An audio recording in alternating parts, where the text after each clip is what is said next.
The opposition.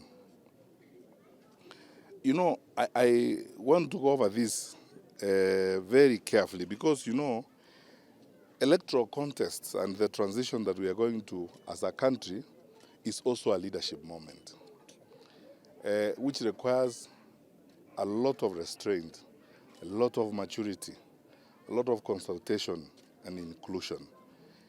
Building unity and cohesion in a political framework takes time. It's not an easy matter. If you reflect, for those of you who are here, President Mwai Kibaki, Charity Ngilu, the late Michael Wamalwa Kijana, Mheshimiwa Raila Odinga, and all those who are involved in forming NAC, it just didn't happen suddenly. It took time. It's a long and painstaking exercise of building alignment of visions, alignment of perspectives, convincing one another, and building cohesion and bringing people together. These matters are weighty issues. You're talking about the leadership of the nation, individuals and parties and groups that come from diverse backgrounds, that sit down over long periods of time to argue and even harmonize their perspectives to get to a point where they say, okay, this is the platform now we have agreed on, and this is the way we are going to go forward, and this is how our team is going to look like. I've said in other environments before that our patience will be tested.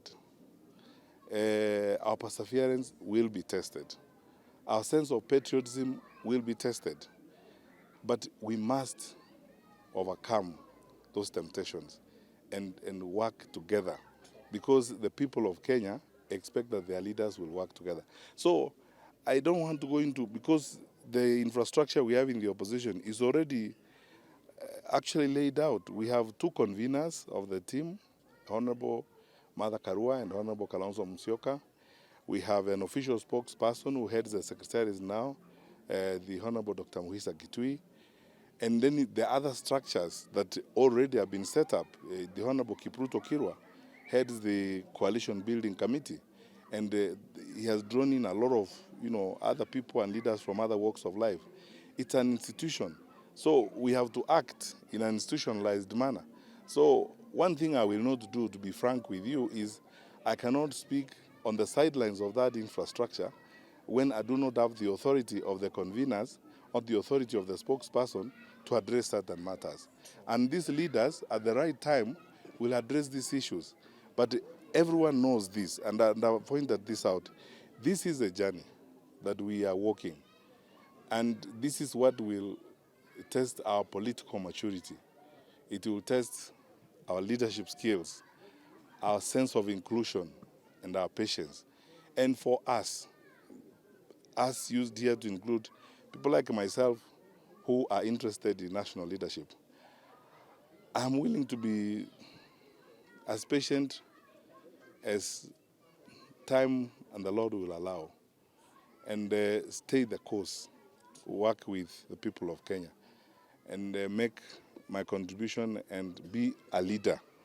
The arguments you see are actually good if you look at them from a positive point of view.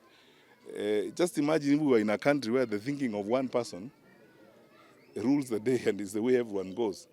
Fortunately, and thank God, we chose democracy, and because we are a democratic environment, no leader can choose a party for another leader.